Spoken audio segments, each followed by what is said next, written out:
Od prvog dana vjerujem u odlazak u Rusiju i imamo još 2 utakmice ispred sebe. Jedna od njih je Finska, mislim da se treba maksimalno koncentrirati na nju, a onda poslije ćemo misliti o ovoj drugoj. Eto, još jedno kažem, izuzetno mi je drago da smo tu na Rujevici, mislim da je teren stvarno u dobrom stanju, da će biti pun stadion i da će nas i navijači nositi do pobjede. Sigurno da bi meni bilo čast za igrati pogotovo na Rujevici gdje sam već 2,5 godine i nadam se da ako bude trebalo i ako izbornik bude imao povjerenje u mene da ću to odraditi na najbolji mogući način, ali kažem, ja sam to od prvog dana spreman, najbitnije da sam zdrav, da dobro igram, da sam u formi, a onda ćemo vidjeti ako zaigram, sigurno ću da svoj maksimum. Moram reći stvarno da je uvijek gušt vratiti se i biti tu s dečkima u reprezentaciji.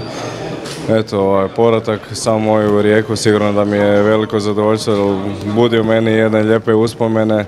Stvarno sam proživio jedne od najljepših dana karijere. Eto, ja se nadam da kako je bilo tada uspješno, da će sad isto tako biti i sa reprezentacijom.